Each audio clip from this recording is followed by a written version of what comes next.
Hello there, everybody. It is your pal Minsk here, bringing you the December edition of Metal Albums with Birds on the Cover. Huzzah! This is now our 6th installment since I started this in July of this year, which means that I've been successfully doing this for half a year. I'm really happy with that pace, and I'm already here to tell you, I've been like, is this the kind of thing I want to keep doing? I think for a while longer, yeah, I don't know. I don't know. I have this thought in the back of my mind. At some point, I'm just going to be repeating myself all the time, and I can't think of anything smart to say anymore on the music review front. But I don't feel that vibe yet, so I'm perfectly happy still doing the show for a while longer. But yeah, it's been good, and this should be another fun episode. Here we are at the end of the year, so we're doing already plenty of looking back and stuff, I suppose. Let's do a bit of a look back on this episode as well. In fact, what I wanted to do was talk about some neglected albums here real quick. I thought I would talk about some albums from 2024 that I liked that don't fit the theme of this show. Might as well talk about some quick metal albums without birds on the cover that I also thought were good. Unfortunately, I do have to come with an admission here, is that I'm not very well caught up on the albums of 2024. Basically, how I've been listening to new albums for the last few years is I'm always running roughly a year behind on my music that I'm listening to, which means that I haven't actually applied that much. I've checked the weekly releases every week in 2024, and I've noted down albums to listen to, definitely, that caught my fancy. But actual bulk of albums I'm listening to, I've been catching up a year ago now, so I don't think anyone wants to hear about what the hot tips for 2023 were, so I'm gonna let that be. In fact, that's also why this metal albums with birds on the cover has been good, because this has been forcing me to listen to music now in this moment, because I've been trying to feature new albums, although obviously often listen to re-releases or otherwise just listen to old albums, which we'll be doing today as well. But yeah, this show has been good for forcing me to do a little bit more timely music listening. But yeah, on the front of albums not qualifying for this show with no birds on the covers, yeah, I'm running a little late, definitely, so I can't say that this might be my definitive list of the best albums a year from now, when I'll have had a chance to listen to 2024's album selection more. But I did want to highlight 5 albums today here that did catch my fancy, so to speak. They crossed the threshold of interest for me, that I'm oh, okay, this, yeah, and I did pay attention to them more in real time. So they were, they fast-tracked themselves on the list of listening stuff, if you will, So, yeah. I'm going to go through these ones real quick, here, just rapid fire, and talk fairly shortly with them, since, again, it's not exactly the theme of the show, but I'd be happy to talk about these albums as well. So, let's run down 5 really good albums from this year. That would also be, if you need additional listening, check these ones out. So I'd like to start with one effort from my home country, which, by the way, there's going to be 3 out of 5 here are going to be from Finland, so it goes. It's Aran, and their, I believe, 4th album, Maahan laskettu. I think this is the 4th one, 4th or 3rd. So this is about as good as atmospheric black metal can get, in my mind. I have enjoyed Aran's 2nd album, Varjoista. I had to think for a minute. What was their 2nd album called again? Or was that their 3rd, actually? Ooh, no. I'm pretty sure. Very unprofessional of me, but yeah, that really put a really... let's see here. Yes, Varjoista is the album I'm thinking of, and it's their... I say they. It's a one-man black metal outfit, but yeah. It's Aran's 2nd album, Varjoista, was really, really, really good with... super slow and plodding and melancholic and vibey black metal. The kind of stuff that's great to listen to on a drive in the middle of the pitch black night. Varjoista had a autumny theme to it, but this new album, Maahan laskettu, continues on the same front. In fact, you know, the last two albums were both kind of autumn-y, but now we've moved on to winter with the vibes here with Aran's latest effort. And okay, this is actually my bad. This is actually their third album. I somehow remember that they had a fourth album that came out already, but that's on me for my screw-up. My bad, everybody. So, in fact, I was talking about Aran's first album there, then. Veden varjoista was the point. Excellent album. And Maahan laskettu is continuing that vibe. It's now wintry, so it feels even colder than that last album, but still really cool. And it's a really chunky listen because there's only 5 songs, and not counting the third kind of, you know, interlude song, which is less than 4 minutes long. All of these albums are, all of the other 4 songs are at least 9 minutes long. So it's long and plodding, but it's got such atmosphere, and it's so good, like spooky vibes, that Aran has to be featured here with these 5 albums that I bring up. After that, I would like to talk about Hiraes. Hiraes? Oh man, it's like a Welsh word, so I'm probably pronouncing that wrong. Apologies to any Welsh viewer, listener, fans there. But this is actually also a German band, even though they took the word from Welsh, so it might be Hiraes, I don't know. But yes, their album Dormant. There's been a lot of great melodeath releases this year. You could say that my list here is rather heavily favored on those. But this was really cool in the woman-fronted melodeath field. I just thought this had really good high energy and some pretty strong harsh vocals from the singer, and some really cool guitar work in there. It just hits real hard. Next year we are going to be getting a new Arch Enemy album, and I'm happy to say that it is going to qualify for this show, so I'm looking forward to talking about that. But, you know, in the interim from 2024, I would say that Hiraes was something to definitely listen to if you wanted the kind of Arch Enemy vibe and you needed some real energetic melodeath. I recommend it. Then there would be our metalcore representative here. I have to gush about One Morning Left and their newest album, Neon Inferno. If my calculations are correct, this is their 5th album, I think. So I was already a fan of One Morning Left when their first album came out long ago. I thought it was a really cool, like, metalcore sound with that more modernish, I see people say electronic core, you know, like some really fruity keyboard work mixed with some pretty hard-hitting metalcore. I've been a fan of One Morning Left from, like, long ago. I really think that they really, like, upgraded a level with their previous album, Hyperactive. I feel like the kind of 80s, 90s synth vibes came through her, which has been a popular wave in all sorts of music fields, but I think One Morning Left really benefited from it.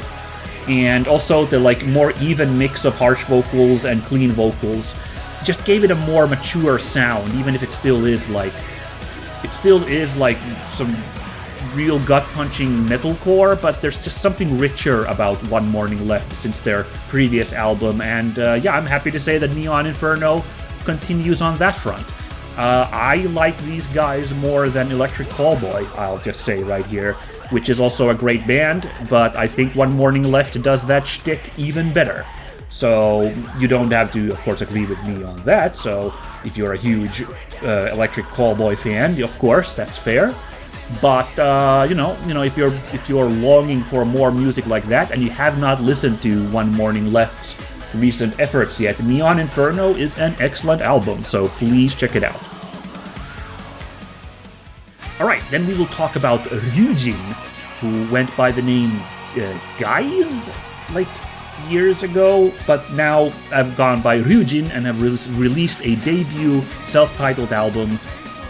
It's a Japanese band, and Matt Heafy from Trivium, I think, produced this, and also feats on, like, 3 or 4 songs on this album.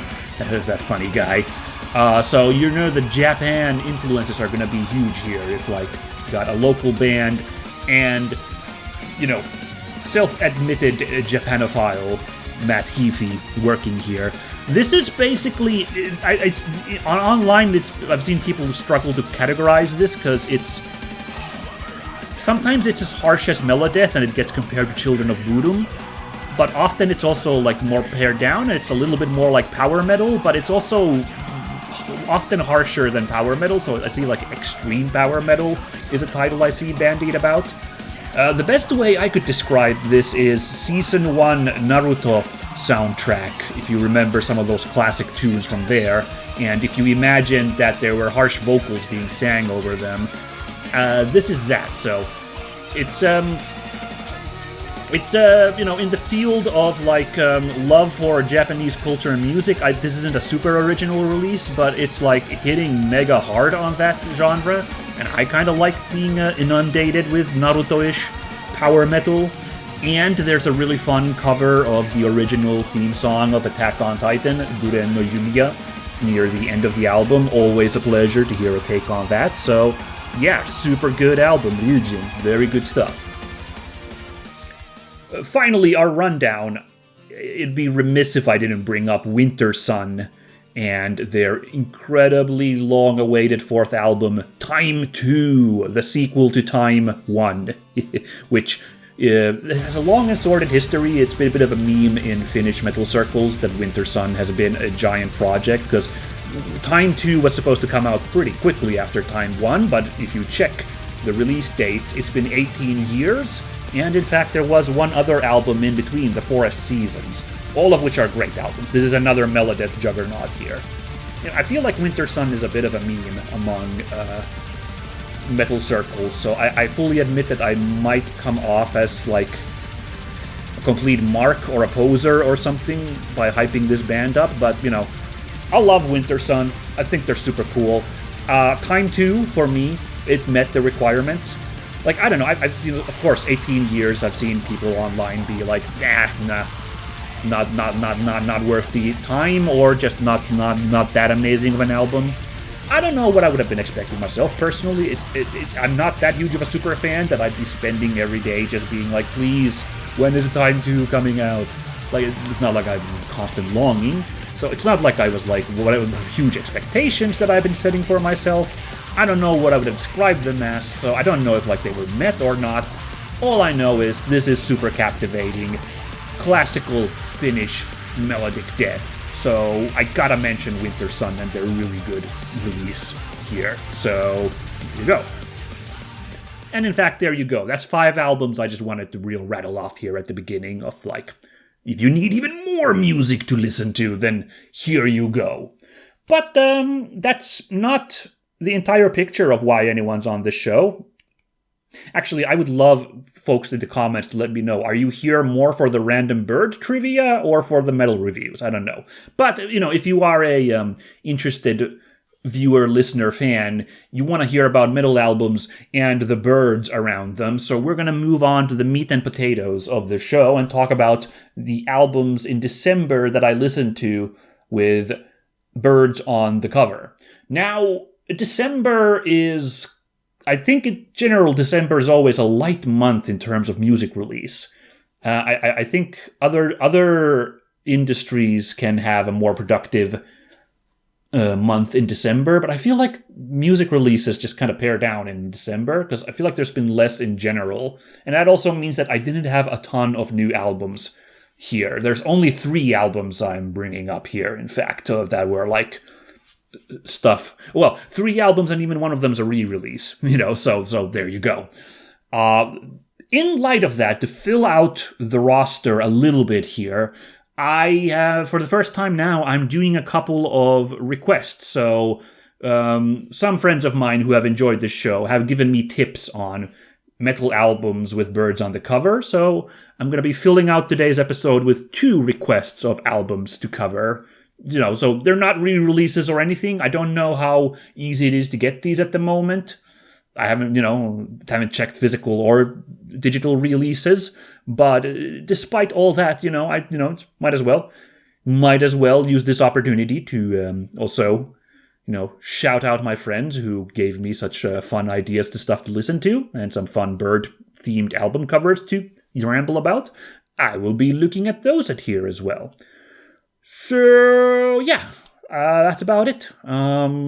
Let's go to the first album, and I hope you folks enjoy. So we start off this month with one of the requests that I got for today. This is Elvenscroll and their first EP, Never to be Mourned. Not usually... I'm not super interested in an EP normally, but actually, honestly, this album is 30 minutes long, a little bit longer, I believe.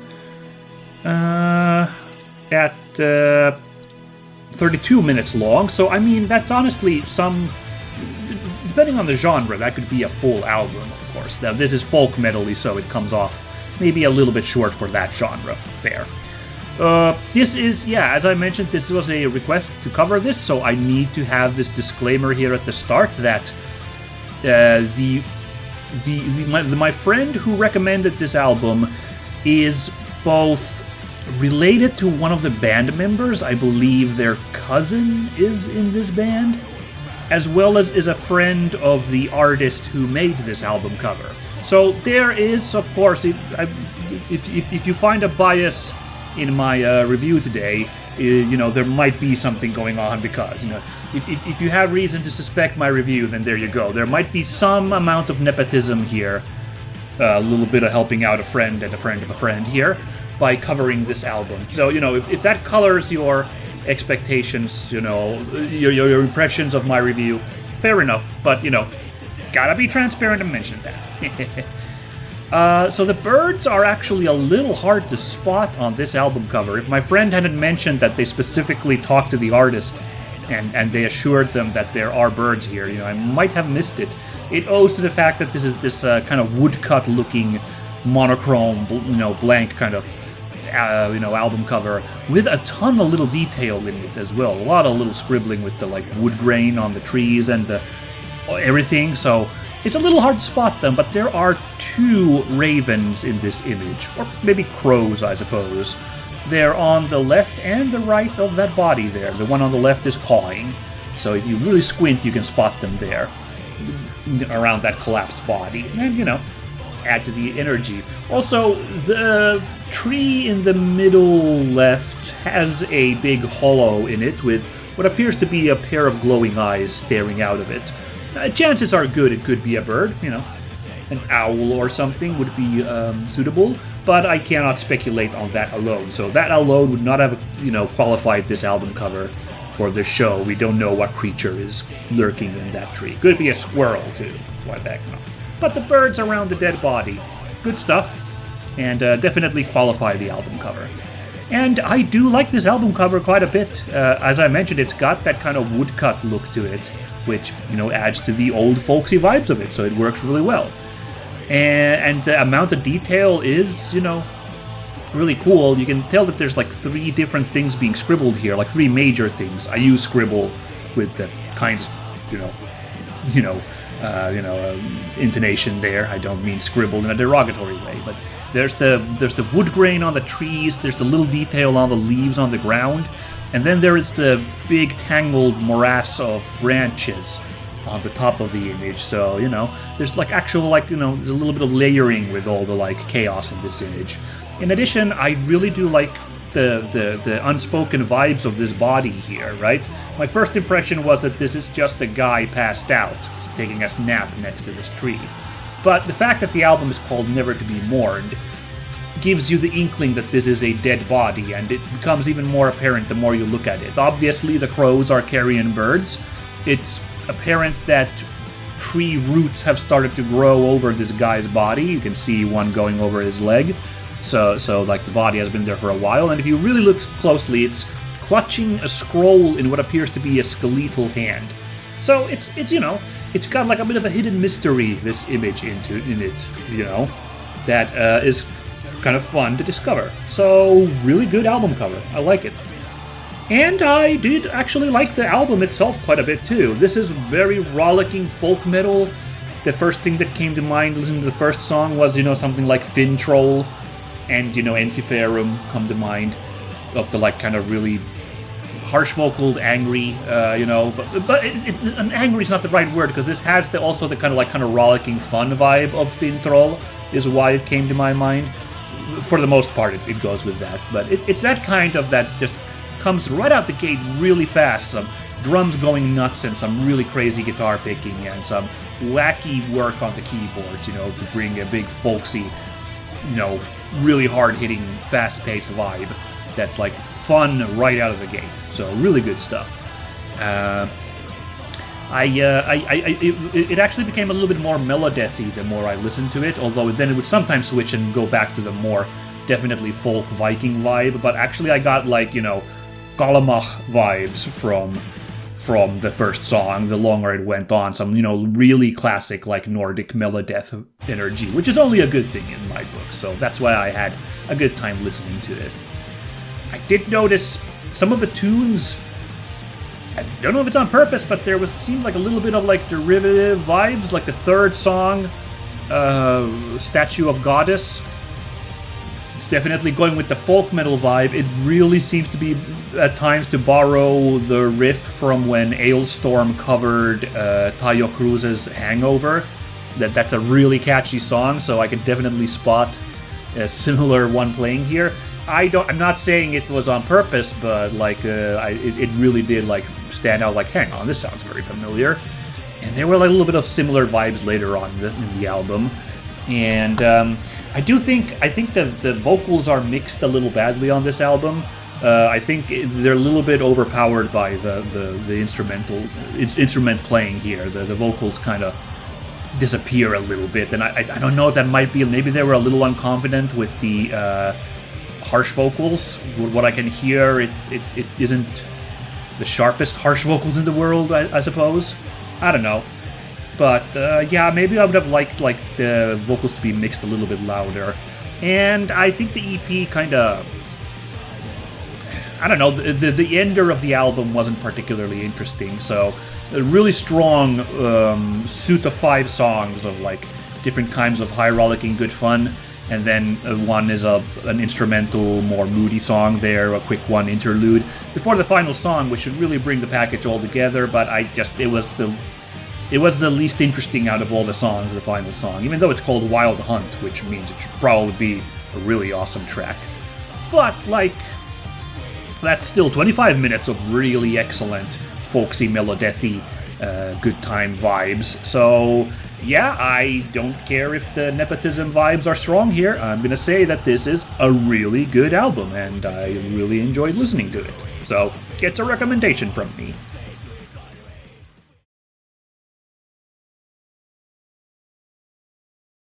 Next up, this is Forndom?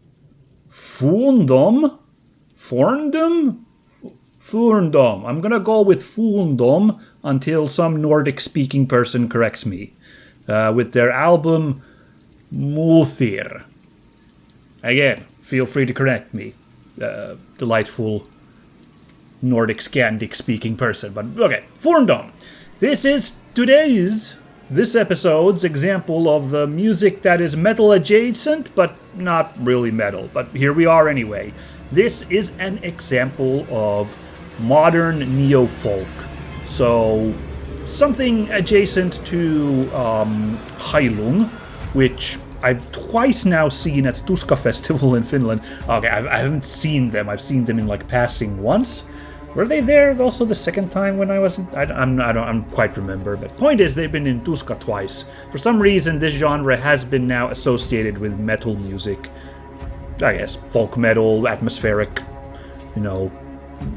death, melodeath, atmospheric, black metal kind of things. I guess it makes sense. So that's why we're talking about it now here today. Good. All right, the bird on this album cover, fairly easy to spot. That seagull there in the middle left of the image in the sky. Oh, well, I say seagull. It's a little hard to tell from that silhouette what bird it is, but context clues will let me know that it is some kind of seabird, and seagull is a really good guess. I really like the bird here because the black silhouette contrasts super well with the light gray sky that the bird is occupying, and it adds a little bit of life to this image. Now, this image in general, I quite enjoy it. It's the color scheme has been gotten so damn gray. It's really impressive. I wonder if this place is actually this grayscale in real life, or if the image has been edited to look like that, like the actual beach, not this desolate. But yeah, certainly the dark clouds, the choppy water, the just bleak gravel beach. It's not a nice sand beach, it's just gravel. Really makes it look desolate. And the seagull really nicely just there gives you the sense of like there is some life still in this sad vastness. That's what I get out of this image. So yeah, I think the bird is really critical to this image this time, and really adds to it. I don't know if I like the band logo being on the left here, this image here that's been split in half. If you look up more about this album, you can find like a double-sized image. For example, the YouTube video for the full album has a double-sized image which shows that this like thing is split down the middle, and there's more beach to the left of this image. So I imagine it wraps around on the like physical album cover. Yeah, I don't know. It's a little superfluous. I think that this cover would have worked just fine without the band logo there, but so it goes. Well, the music, I enjoyed listening to it. I don't know. It set the mood really nicely. And for an hour, for half an hour of music, it's only 36 minutes long. Just vibing with this kind of dark, moody ambient folk music was pretty cool. It kind of means that nothing really stands out here, except for song number 6, Aran, is quite fun. I'll get to that in a second, but first of all, like, you know, what you're getting from here is soundtrack music, ambient folk. So this could be something that plays in some kind of Viking story. It could be in The Witcher. It gave me energy of like the Banner Saga soundtrack, if we're talking about video games. And you know, it's very bleak. It's very morose. Specifically, it's some dark, like unsettling vibes. It gets a little bit more upbeat towards the ending, but it remains slow and plodding, and just, you know, the exact kind of music you'd expect at such a gray beach somewhere in the cold Nordics, you know, to play. So it fits the mood, and it's well played. You know, there's some folksy strings there and some ominous drumming. And the song Ran amuses me because that actually crosses over to sounding like the soundtrack of Metal Gear Solid, the first one, for a little bit. It's like it almost like it swapped the more electronic instrumentation to be full-on folk music, which Metal Gear Solid did have a little bit. Like The Best Is Yet to Come has that like Irish folk vibe to it, you know. But yeah, I heard that song pick up and I was like, am I in Rex's hangar? What the hell is going on here? So that's I think the standout song for just like having such an interesting vibe to it, while still remaining, you know, classic folk music-y. I'll also really quickly mention that I appreciate the Viking choir singing in this. There's a YouTube music guy called Faria Farahi who makes interesting interesting videos about like this sort of ethno music, this world folk music kind of stuff. And he made an interesting video about Viking music and how it's basically modern neo-folk in the style of Heilung. Really makes kind of pop culture expectation music to some extent. Like he admits it's good music, but like in terms of authentic instrumentation, it doesn't land the mark perfectly or all that great often at all. And one of the big points he makes, I remember, is that throat singing has gotten really popular in this kind of Nordic folk, or, you know, Northern Europe folk that Heilung represents, but throat singing really isn't a thing from European history. So, and he points out that it's really it's there because it adds like this aura of like intimidation and like masculinity to the music, which it might not otherwise have. This one, Forndom, goes for the more classic kind of Viking choir, so again, you imagine from Banner Saga, or like, you know, the guys in the theme song of Skyrim, and I fully admit I have no idea how authentic that is to this kind of music at all, but like, you know, they didn't go for the throat singing choice here. Would have also probably worked that too, but it's a bit of a played thing at the moment in this genre, so cool for going for the classic, you know, hefty, meaty choir singing. Good stuff. Quite a nice listen to this whole album altogether. So yeah, I don't know, that gets a recommendation from me. Alrighty then, let's discuss next another request that I got from a friend here. It is Immortal and their 8th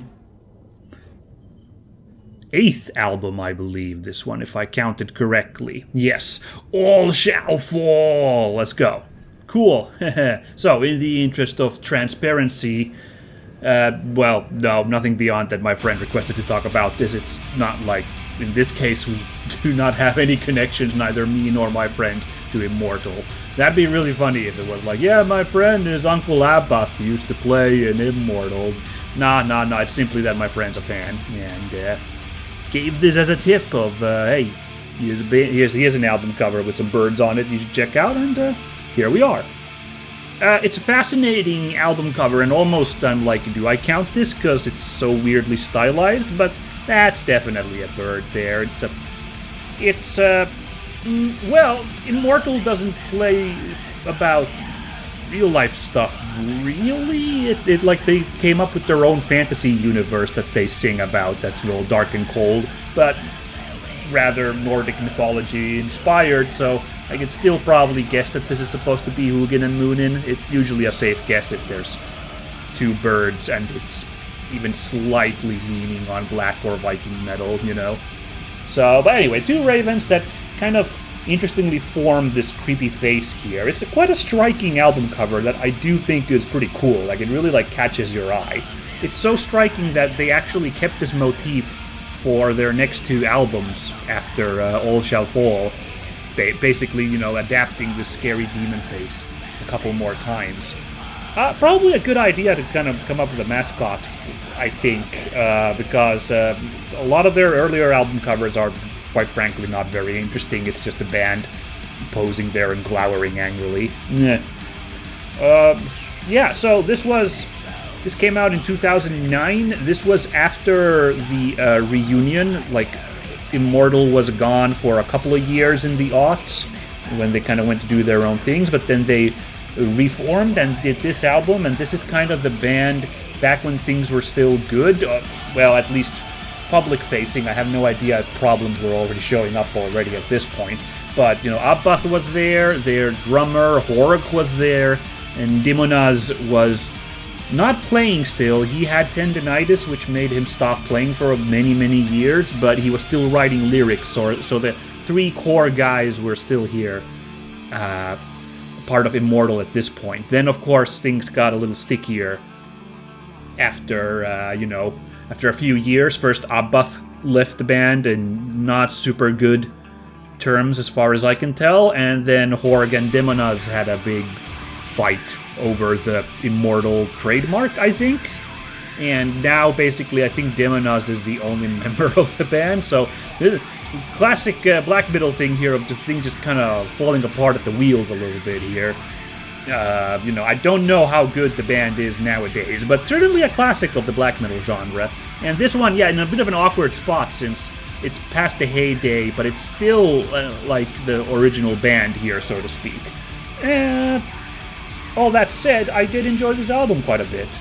The sound is, I don't know, it's got Abath's incredibly dark lyrics. Still the only way that he can do his singing, so it's definitely got that black metal flair. The music isn't quite as pounding and relentless,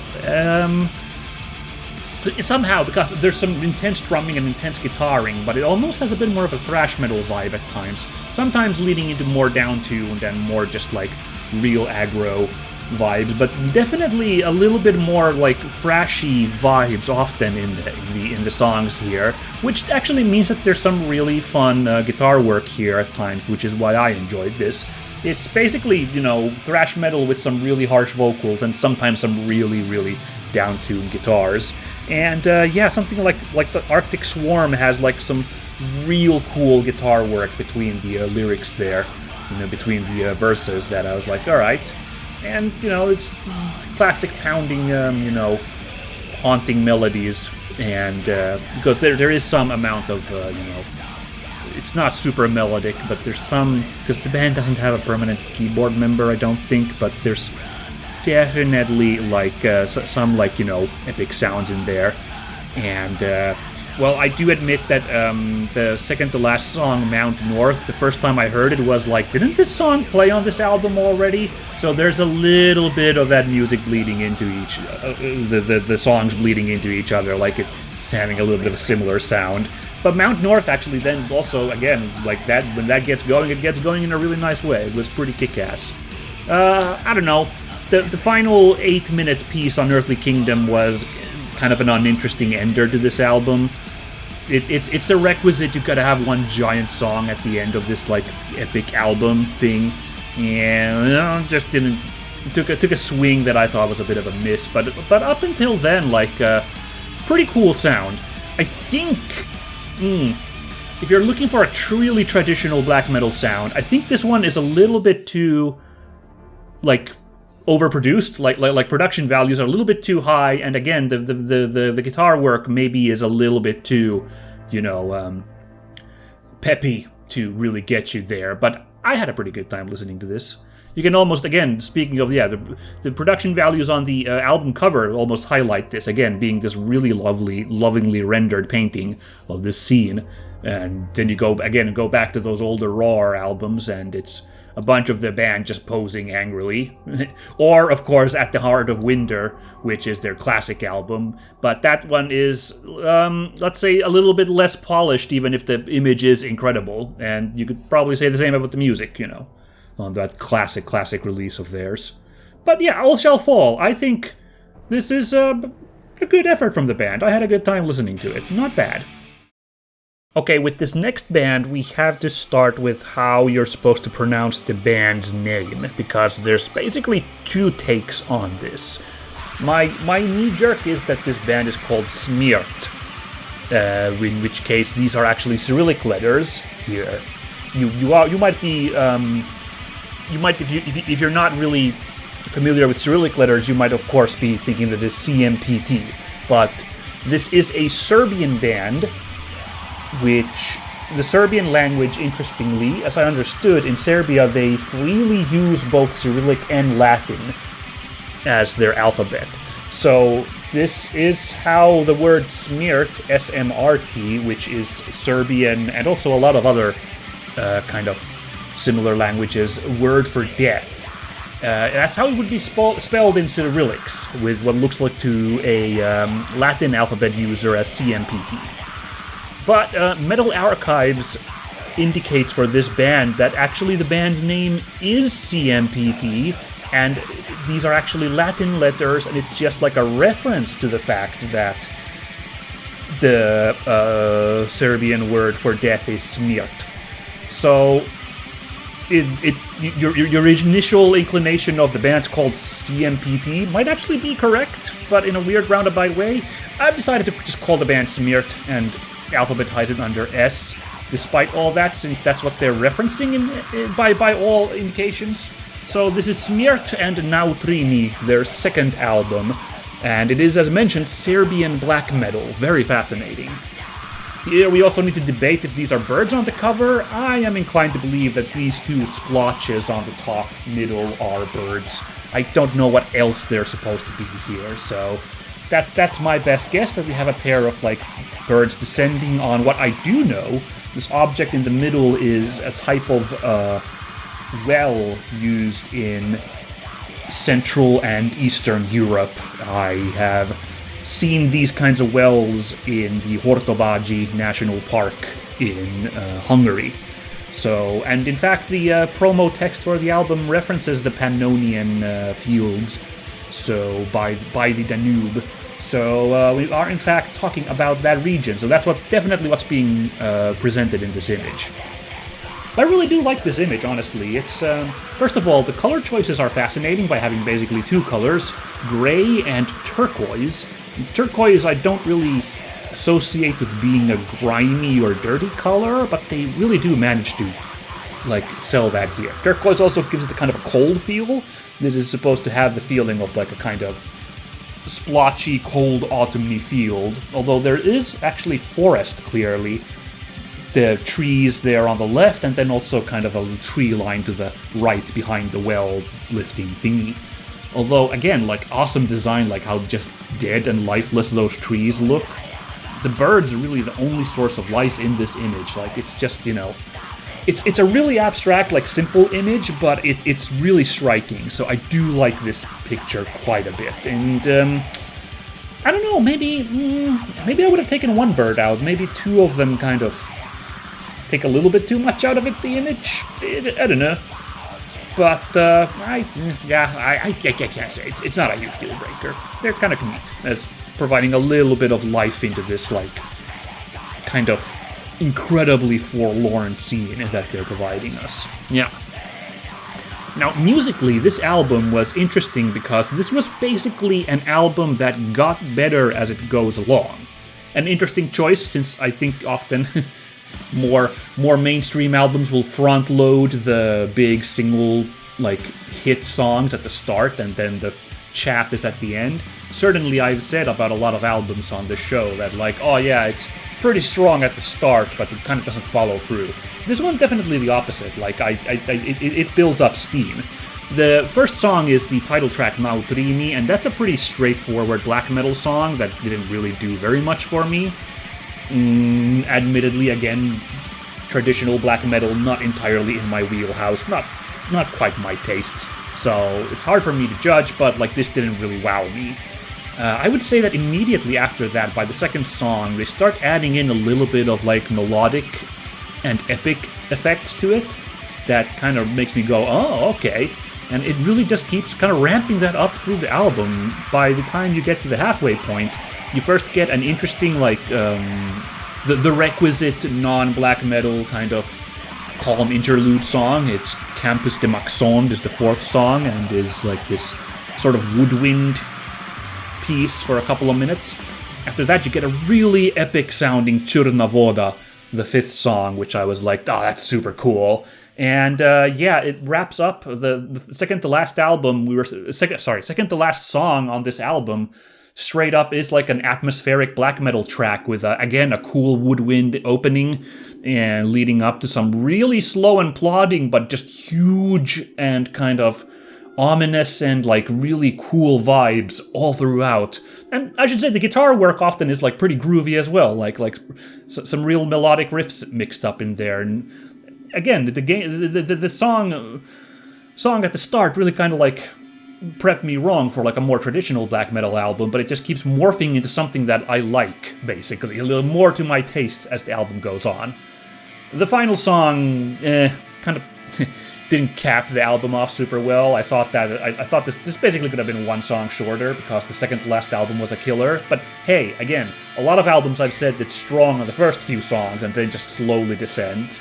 This one crescendoed and then just kind of didn't quite know how to end itself. But yeah, pretty good. I like this a lot. I'm really impressed by Smyrt's second outing in this field. Very happy. So let's wrap this month up with Within Temptation and their classic fourth album, The Heart of Everything. Now, in the interest of transparency, no, there's actually nothing here. It's not even a recommendation from any of my friends or anything. Just joshing you. No, there is a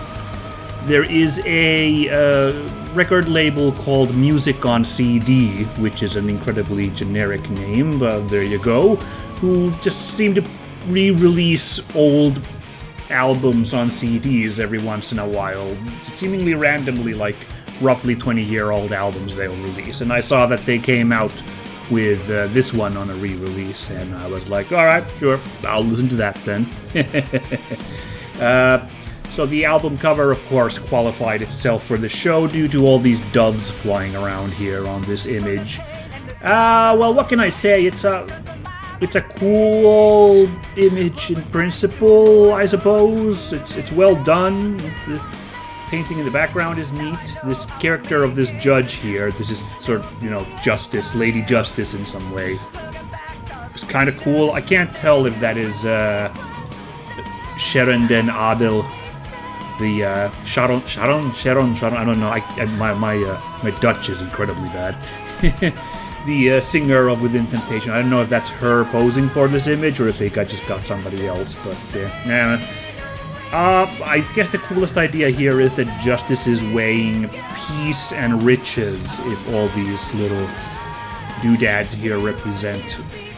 Well, you know what? I don't know. That's kind of interesting. Now that I look at it, they're like all kind of religious symbols. So. Peace, of course, the white doves here is probably the easy way to assume. So, those or peace or religion. Wow, okay, that's actually a little bit more of an edgier album cover than I initially thought. Now that I think about it, I first thought that that's just a bunch of like treasure and stuff. So this was peace versus riches, but now there's definitely a religious iconography mixed up in there. So it's something a little bit more evocative here, I guess. Also kind of interesting, just a little shadow, the silhouette of some bird there on the top left. Don't know what that represents, but yeah. It's kind of... It's a fine album cover, but a little generic. And I hate to say that I kind of had the same vibe with this album itself. I can't say that I'm a huge fan of Within Temptation, and listening to an entire album from them didn't make my eyes open. Like, I'll also admit that I've only ever really listened to whatever plays on the radio, and this was my first time listening to an entire album from the band, and it didn't really do much for me. This was the album that has What Have You Done, which was that slightly more alternative metal sound song. Slightly more, it's pretty alt metal in some ways, that they came out with back in the day. That kind of, was a little bit controversial in fans of the more symphonic metal sound that they had been doing until then. It's a fine done album, but it's exactly that Within Temptation sound, and nothing really popped out there particularly interestingly. It's exactly this thing that they ended up doing, which was moving the symphonic metal song to a little bit more alternative metal sound, as exemplified by What Have You Done. Which, by the way, that's probably my favorite song off this album. That was a really good pick for the single off this album. Or maybe, I don't know, that one, then The Howling and Our Solemn Hour, those were all really neat songs, but after that, that's like within the first 4 songs. After that, it kind of blends into itself for the latter half of the album, and just can't say that it really rubbed me that well. Yeah, What Have You Done is probably the best song here. I don't really share the reaction that a lot of traditional metalheads had of like, oh my god, they've sold out and make this pop sound. I think that was a pretty good effort and it sounds really interesting, but it's just that the rest of it just doesn't really ever go anywhere interesting on this album, unfortunately. But it's well done, and they kind of scooped, Within Temptation gets compared a lot to Nightwish. I don't think entirely without reason, although I don't feel like the singing style of Sharon was the same as Tarja's back in the day when this comparison was happening freshly. But they seem to scoop Nightwish, because Nightwish also ended up doing like the making it sound a little bit more I do like modern Nightwish sound as well, but like it does have a more pop sound, a little less of the big symphony. If you really like, if you're really for those first 3 Nightwish albums, then that sound has diminished in their work, and Within Temptation scooped them on that. Like they kind of already were doing that a little bit earlier. I think they committed to that sound a little bit faster, because this would have been around the time that Dark Passion Play was coming out from Nightwish, I think, if I remember entirely correctly. So Yeah, I don't know. Point is that I don't hate the idea of this kind of music, but I just don't think that Within Temptation did particularly anything fascinating with it here. Although I'll say, what have you done? One more like word of defense here. I did not realize that there is like an extended version, like the radio play version that I'm used to hearing really is an edited for radio version. The version here has like a big kind of build-up, almost like a movie soundtrack kind of build-up, rather than super traditional symphonic, nor like modern metal vibes. And I was like, oh, okay, that's interesting. And there's like a longer like interlude section towards the end there that again makes it sound a little bit more symphonic metal than what plays on radio. So I hope that folks who weren't a fan of the song checked out this longer version. It probably didn't save the song for them, but I think it's actually quite enjoyable. This the radio version's enjoyable too, but the additions from this longer version were also kind of neat. But that's about it. All I have to say about Within Temptation. Sorry to the band and its fans. I'm still not convinced. Oh well. And that was it for the December edition, and with it, the final episode of 2024 for Metal Albums with Birds on the Cover. Huzzah! Thank you, everybody, for your continued patronage. I really appreciate it. So, let's sum up these albums we talked about this month. I feel like this time I need to have two categories, seems the only fair thing, for the requests I got versus the, actual albums that I picked up anew here. So let's talk about the requests first. I think Elvenscroll is gonna win out as my favorite out of the requests in terms of album art and music. I don't know. Immortal's album art was really cool too, but a little bit on the simple side. Simple but effective, but still. Whereas Elvenscroll, the woodcut look is kind of neat, and, it tells a story. Yeah, of course, that's the one where the birds are really hard to notice, of course. So for the purposes of this show, I suppose it's not a real winner in that sense, but the birds do their job in setting the scene there. And musically, it just was some pretty fun folk metal. I don't think it was perfect, but as far as an EP for this band to show off what they got, I think it's a great start. So, would love to hear once these guys get around to making a full album next. See how the sound has matured, because I think they're on a really good foundation here already. Had a really good time with it already listening now. Then if we talk about the couple of newer albums here, I'm surprised to say that, well, I don't know if I'm that surprised. Smeart gets the win here, both for album cover and also for the music.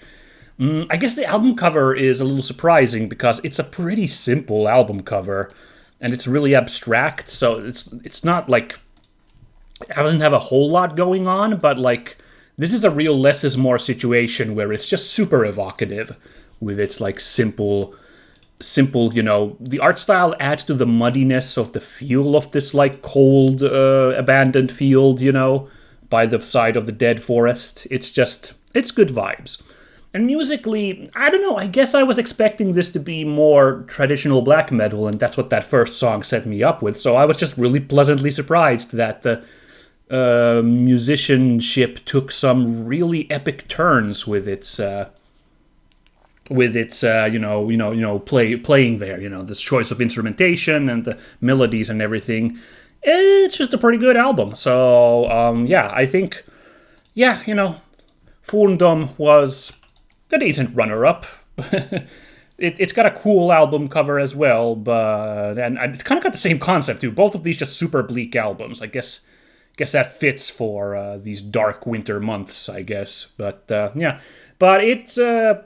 it's ambient music didn't make a huge splash on me, and it's not entirely appropriate for this show if you really stop to think about it. So Smeart gets the win, but I don't want to belittle by faint praise. Even if this had been a busier month, Smeared would have been a contender. Maybe not the winner, but like would have been a really good, solid installment in any other month as well. I'm really am happy with that album.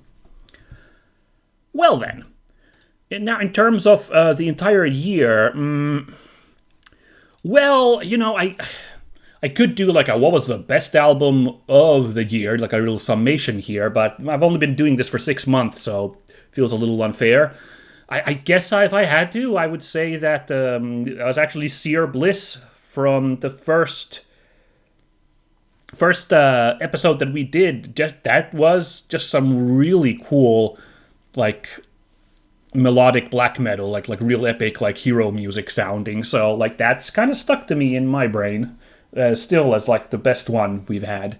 But yeah, again, as I'm saying, it's only the first 6 months of the last 6 months of the years I've covered. So there might have been some real gems that weren't featured on the show. The start of the year. Yeah. So I suppose next year, if I keep doing this for an entire year more, next time we'll have next year, 1 year from now, we'll have a more like, hey, the best of the year. Maybe, I don't know. It seems like all of this music has been worth celebrating so far. So so as I alluded to, I do want to keep doing this project for a little bit longer. As I also mentioned, like I do have that in the back of my brain, like how long can I keep this being interesting for myself, this show format, because how I as I many times have said, I'm not super qualified to talk about music. I don't know the language, and I could be accused of being a bit of a poser, I suppose. So I do feel like I might hit a wall with this at some point, but I have to say these 6 episodes were really fun to put together, and the music was fun to listen to. So I would be really happy personally to keep doing this for a while longer at least, and I hope you folks at home will also enjoy the opportunity to listen to this show coming up as well. Like, I alluded in the beginning of the episode, I mentioned, for example, that Arch Enemy is going to be coming out with a Bird album, so like that seems like something really fun to talk about. And other stuff in 2015, that might have been the biggest band name that I noticed, cursory going through what to expect next year, so not sure I can comment. The Finnish black metal band Havukruunu, their next album is coming out, and that is a killer album cover, so like that's gonna be super fun. I do at least want to keep the show going until I can talk about that one. It's simple but sweet, so just feel free to spoil yourself if you want to. If you want to go look it up already, but just be aware that that's going to be coming up. Arch Enemy is going to be coming up.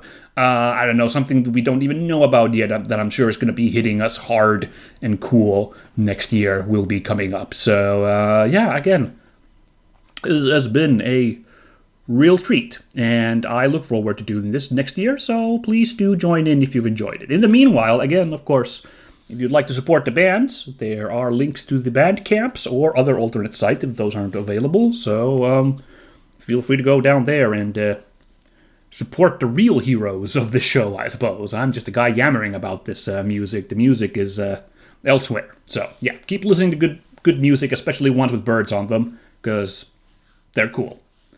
And I'll catch you in 2025. Bye-bye!